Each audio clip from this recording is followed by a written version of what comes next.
Je veux juste vous remercier et remercier Marion parce qu'il est là tous les matins à 10h. Tu étais même là avant. Hein, pour mettre le chauffage, tout ça, c'est quand même bien. Hein. Je vous dis merci. Merci. Ce n'est pas à sens unique, les merci. Voilà. C'est toujours ça. Comme promis, je veux revenir sur ce que j'avais proposé la semaine dernière. Ça veut dire faire une prédication qui va toucher au monde plutôt féminin. Je tiens juste à préciser que ce n'est pas une prédication sous forme d'un symposium. Je voudrais juste discuter avec vous de ce texte et de la surprise que nous enseigne ce texte et voir comment on peut, dans le quotidien de nos vies, en faire quelque chose. Alors, on va faire une longue lecture qui est super importante parce qu'on va prendre une généalogie. Nous y allons. Matthieu, chapitre 1, on peut l'afficher ? Merci. Regardez ce qui est souligné à chaque fois, ce sont des femmes. Je tiens tout de suite à dire aux hommes, ce n'est pas une prédication anti-homme. Parce qu'il y aurait aussi beaucoup à dire sur les hommes. Livre des origines de Jésus-Christ, fils de David, fils d'Abraham. Abraham engendra Isaac, Isaac engendra Jacob, Jacob engendra Juda et ses frères, Juda engendra Pharez et Zara de Tamar. Pharez engendra Esron, Esron engendra Aram. Aram engendra Aminadab, Aminadab engendra Naasson, Naasson engendra Salmon. Salmon engendra Boz de Rahab, Boz engendra Jobed de Ruth, Jobed engendra Jessé.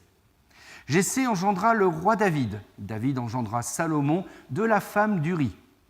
Salomon engendra Roboam, Roboam engendra Abia, Abia engendra Asa, Asa engendra Josaphat, Josaphat engendra Joram, Joram engendra Osias. Osias engendra Joatam, Joatam engendra Akaz, Akaz engendra Ézéchias. Ézéchias engendra Manassé, Manassé engendra Amon, Amon engendra Josias, Josias engendra Jéconias et ses frères.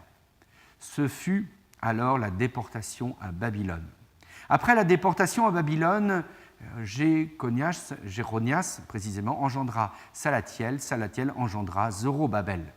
Zorobabel engendra Abdiou, Abdiou engendra Eliakim, Eliakim engendra Assor, Assor engendra Sadok, Sadok engendra Hakim, Hakim engendra Eliou, Eliou engendra Éléazar, Éléazar engendra Mathan, Mathan engendra Jacob, Jacob engendra Joseph, l'époux de Marie de laquelle est né Jésus, que l'on appelle Christ.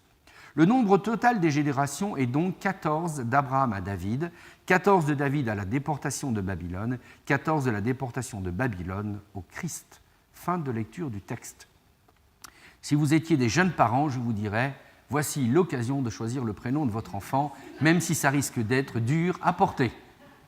Mais ça, c'est un choix. Arrêtons-nous et revenons en arrière si vous le voulez bien. La première femme qui est mentionnée, c'est Tamar. Tamar, c'est une femme incroyable. Vous trouvez son récit dans Genèse au chapitre 38. Tamar, c'est la femme d'Er, D', qui est le fils de Juda.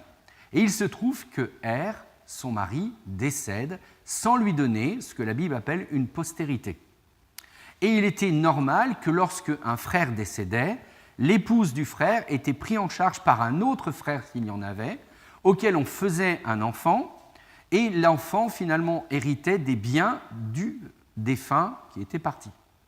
Et il y a la fameuse histoire de Onan qui laisse tomber sa semence à terre et qui fait en sorte que surtout Tamar ne tombe pas enceinte. Mais il se trouve qu'elle est sans postérité. Alors qu'est-ce qu'elle va faire ? Elle va s'habiller en prostituée. Gardez bien le mot à la tête. S'habille en prostituée, et elle va voir qui ? Un homme qui semblerait être exempt de tout reproche, mais un homme qui finalement va avoir des prostituées. Et oui, puisqu'elle va s'associer avec le grand-père va la mettre enceinte, et avant de conclure ces petites histoires, elle lui dit « Donne-moi un présent de toi ». Il lui donne son bâton. Vous savez, le bâton de patriarche, c'est important. Et il apprend que on va dire, sa belle-fille devenue veuve est enceinte. Alors il se met en colère et il dit « Qui a osé la mettre enceinte ?» Et il veut même la mettre à mort. Et Tamar, à ce moment-là, sort le bâton et dit « Celui qui m'a mis enceinte est celui à qui appartient le bâton. » Et c'est bizarre, mais le beau-père, il se calme. C'était un peu normal, hein, mais il se calme. Et dans l'affaire, on sait qu'elle va être là comme un des ancêtres des clans de Juda. Et donc Tamar va énormément compter dans l'histoire. Mais écoutez bien ce que dit le récit. D'abord, on nous parle d'un homme qui n'hésite pas à aller voir des prostituées. Il s'accommode avec. Alors qu'il est marié. On n'est pas au temps où ce sont, on va dire, des mœurs, comme on pourrait dire aujourd'hui. Et Tamar utilise un subterfuge, une petite stratégie pour simplement piéger son beau-père. C'est quand même fantastique, hein ? Mais elle le fait, en beauté. Mais le plus incroyable, c'est qu'elle se retrouve dans la généalogie de Jésus. Ça, c'est incroyable. Oui, c'est quelqu'un, aujourd'hui, on dirait, avec la morale judéo-chrétienne, infréquentable. On la traiterait de mauvaise fille. Fut même un temps dans notre monde occidental où quand on était une fille mère, qu'est-ce qu'on ne prenait pas sur les doigts ? Mais là, même nos ancêtres là, qui avaient des belles prédications très puritaines, ils sont un peu la bouche cousue, parce que là, on a un cas qui est loin d'être puritain. Elle est quand même incroyable. Mais le plus incroyable, c'est qu'elle est dans la généalogie de Jésus. Et que le Saint-Esprit qui inspire la Bible a décidé d'inspirer cet évangéliste pour que l'histoire de Tamar reste à jamais fixée à la généalogie de Jésus. C'est pas mal, il y a des choses à voir. Mais attendez, il y a mieux. On arrive à Rahab, le top du top. Rahab, vous connaissez tous l'histoire, mais je vais vous la conter un petit peu dans le contexte. Rahab, deuxième femme de la série. Rahab, c'est qui ? C'est une femme qui habite Jéricho. Et elle a un sacré métier. Elle est prostituée. Vous savez, on dit toujours que c'est le plus vieux métier du monde, mais ce n'est pas forcément faux. Et là, il se trouve que Josué envoie 2 espions pour examiner la ville. Parce que c'est une chose qu'il faut comprendre. Autant Dieu a promis qu'ils auraient Canaan là où coule le lait et le miel, mais regardez ce que Dieu a dit, les gars, vous n'êtes pas en vacances. Il va falloir conquérir le territoire. Et d'ailleurs, ça remet en cause beaucoup de théologie aujourd'hui contemporaine, où on dit « c'est Dieu qui veut cette volonté, donc j'ai plus rien à faire ». Loin de là. Nous sommes avec le peuple d'Israël, et le peuple d'Israël, pour conquérir son territoire, va devoir mener des guerres. Ce n'est pas que Dieu, entre guillemets, veut que nous soyons un peuple de feignants. Chacun fait sa part. Mais il se trouve que, voilà, Josué décide d'envoyer 2 espions. Et dans une ville où, à l'époque, écoutez bien, il faut bien comprendre, tout le monde est habillé d'une certaine manière. Et là, on a 2 enfants d'Israël qui arrivent et qui ne sont pas habillés de la même manière que les autres. Et le seul moyen de passer inaperçu, c'est donc d'aller voir quelqu'un qui peut accueillir, normalement, des gens qui viennent pour faire quelque chose. Et ils vont chez Rahab, la prostituée. Et le texte dit en hébreu qu'elle les reçut correctement. Mettez ce que vous voulez derrière. Et il se trouve que Rahab, elle dit « Je sais ce que vous avez projeté de faire, je sais que Dieu est avec vous. » Alors il faut bien vous comprendre qu'à l'époque, le peuple d'Israël du temps de Josué n'est pas monothéiste, il est monolâtre. Petite distinction. C'est-à-dire qu'il croit qu'il y a d'autres dieux, mais il pense que le Dieu d'Israël est le plus fort. Et donc c'est pour ça qu'il y a des traités de paix. Au nom de nos dieux, on va te faire ça, et au nom de notre Dieu, on va te faire ça. Ce n'est qu'après l'exil à Babylone qui est mentionné que le peuple devient clairement monothéiste. Avant, il est monolâtre. Il croit qu'il y a plusieurs dieux, mais que le Dieu du tétragramme est le Dieu qui va conquérir les autres dieux. Et donc Rahab dit, je sais très bien que votre Dieu, le Dieu du tétragramme, puisqu'on ne connaît pas en réalité les voyelles, on connaît les consonnes, mais on n'avait pas les voyelles. Eh bien, il va détruire ma ville, mais faites quelque chose en ma faveur, puisque j'ai fait quelque chose en votre faveur. Et ils lui disent, tu laisseras la corde à travers laquelle nous sommes enfuis par ta fenêtre pendre, et ta famille sera protégée. Et effectivement, la ville est détruite, et toute la famille de Rahab est sauvée. Mais on est bien d'accord que c'est du fait qu'elle était prostituée que ça a pu se faire. À nouveau, sur le plan de la moralité, on peut revoir notre copie. Mais le plus extraordinaire, c'est que Rahab est dans la généalogie de Jésus. Et ça, c'est quand même quelque chose d'incroyable. Ensuite, on va continuer. Ruth. Alors, Ruth, c'est quand même quelque chose d'incroyable. Ruth, c'est ce qu'on appelle une Moabite. Alors ça ne va peut-être pas trop vous parler, mais les Moabites, ça vient d'un peuple qui, en réalité, a pour origine un des arrière-petits-fils de Lot. La petite explication, il se trouve qu'il y a un différend entre Abraham et Lot. Vous savez l'histoire. Et d'ailleurs, quand vous avez un conflit relationnel, appliquez le principe d'Abraham. Tu vas au sud, je vais au nord. Comme ça, on est tranquille. Mais il se trouve que les filles de Lot ont une bonne idée, faire boire leur pierre et coucher avec. Et elles ont un enfant. Et les Moabites descendent de cette union incestueuse. Et donc, Ruth, elle vient de ces tribus-là. Et vous comprendrez bien qu'ils sont à la fois cousins et frères du peuple d'Israël. Et donc Ruth, elle perd son mari, et elle s'accroche à sa belle-mère, et à un moment, elle lui a cette fameuse phrase, elle dit « Si tu retournes vers ton peuple, alors ton peuple sera mon peuple, et ton Dieu sera mon Dieu. » C'est quelque chose d'incroyable. Et en fin de compte, elle lui dit « Il va falloir que tu te donnes en mariage à quelqu'un d'autre. » Parce qu'à l'époque, une femme, je vais être un peu dur avec vous, mais les femmes, c'est un peu comme du bétail. On en fait ce qu'on veut. Et alors là, qu'est-ce qui se passe ? Eh bien, elle va aller vers Bose, qui est en parenté avec du moins la famille de Noémie, et à ce moment-là, le texte dit qu'elle se couche à ses pieds, enfin, elle lui dit « Fais-moi ce que tu veux », quoi. C'est fou, ça. Et résultat, il la prend chez lui, avec lui, comme dit la Bible, il l'a connue, ça veut dire qu'ils sont fait des galipettes, c'est ça ce que ça veut dire. Et à partir de ce moment-là, l'histoire a continué. Mais à nouveau, on a une femme qui, pour pouvoir conquérir un homme, est obligée de faire preuve de stratégie. Est-ce qu'elle l'aimait ? Ça, c'est une autre affaire. Mais qu'est-ce qu'elle est stratège ? Et la chose la plus incroyable, elle est dans la généalogie de Jésus. Bon, cela dit, je tiens à préciser pour nous les hommes, ne vous inquiétez pas, nous les hommes, on a aussi notre part de zone cachée. On continue. La femme d'Uri. Vous savez comment elle s'appelle ? Bethsabée. Vous connaissez un peu l'histoire. David va se prendre l'air, il voit sur le balcon, en haut sur les toits, une femme extraordinaire, et il se dit, tiens, j'en ferai bien mon casse-croûte. Et c'est ce qu'il va faire. Mais il se trouve qu'elle est mariée. Alors d'abord, il est très intelligent, comme en plus, Bethsabée lui fait comprendre qu'elle est enceinte du roi, tout en étant mariée, c'est un peu tendancieux. Alors il dit, fais venir son mari qui n'est pas un enfant d'Israël, mais qui a adopté le Dieu d'Israël. Et il dit à son mari, Uri, écoute, laisse tomber la guerre, va avec ta femme. C'est-à-dire que David, il dit, on va ranger le coup.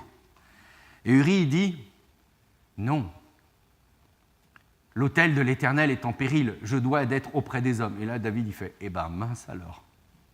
C'est comme ça que se passe l'histoire. Et après, il lui dit, non, je te laisse du temps, va vers ta femme, prends du temps, couche avec elle. Et Uri dit, non, ma place, elle n'est pas près de ma femme, elle est près du champ de bataille pour libérer Israël. Et là, David, il se dit, les gars, je suis cuit. Alors, il envoie une lettre à son général et lui dit, mets Uri aux avant-postes du combat et débrouillez-vous pour rester derrière. Et qu'est-ce qui arrive, Uri ? Il est mis à mort, directement. Et donc l'histoire, c'est que Bathsheba, va tomber enceinte, une nouvelle fois parce que le premier ne le garde pas, Dieu en a décidé autrement, et l'enfant qui va naître, c'est Salomon, parce qu'elle a eu 5 enfants. Et vous allez me dire, mais l'histoire s'arrête là, mais pas du tout, parce que pour que Salomon soit sur le trône, elle a aussi monté son propre traquenard, et elle a réussi.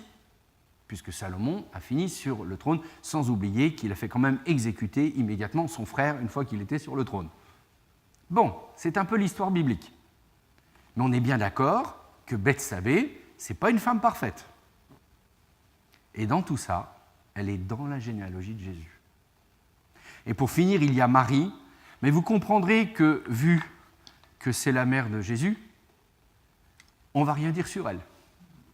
Parce qu'on n'a pas assez d'histoires la concernant. Si on voulait des histoires sur Marie, il faudra aller dans ce qu'on appelle le proto-évangile de Jacques, un texte qui n'est pas reconnu comme canonique et qui n'appartient pas au canon biblique, qui raconte un peu des histoires. Mais nous n'avons pas grand-chose sur l'histoire de Marie, si ce n'est qu'elle gardait en elle-même tout ce qu'elle vivait et ce qu'elle voyait, et qu'elle le murmurait tranquillou, et que le jour de la mort de son fils, elle est là quand même au pied, et il y a des choses terribles qu'elle doit vivre. Hormis Marie, les 4 autres femmes ont eu des vies, excusez-moi de le dire, un peu bizarres aux yeux de la morale d'aujourd'hui. Mais pourtant, elles ont été là dans la généalogie de Jésus. Alors voilà ce que moi, je voudrais mettre en avant dans ce partage. La première des choses, c'est que je vois que Dieu se moque littéralement des convenances et de tout le reste.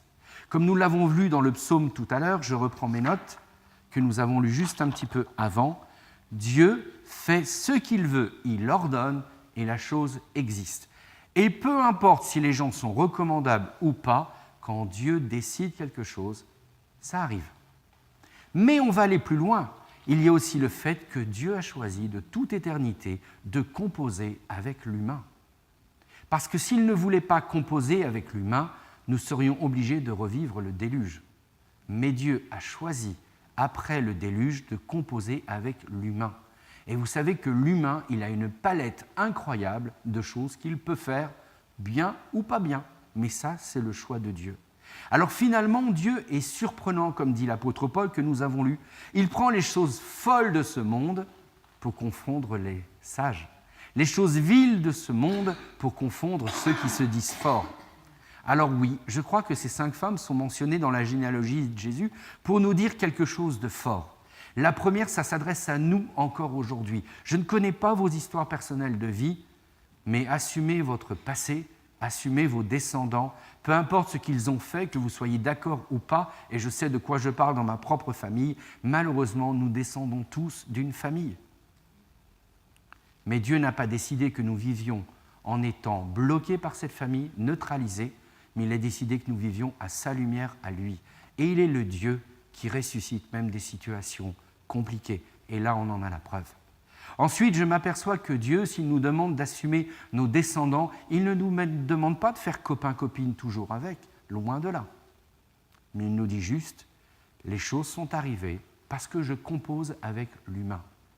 Et ça, c'est compliqué pour nous à entendre, parce que nous aimerions bien des fois avoir le pouvoir de dire « celui-là mérite de rester et celui-là pas ». Mais Dieu a décidé de composer avec. Alors ce que je peux encore retenir, c'est que nos histoires font que personne dans cette salle, dans ce lieu de culte, n'est parfait.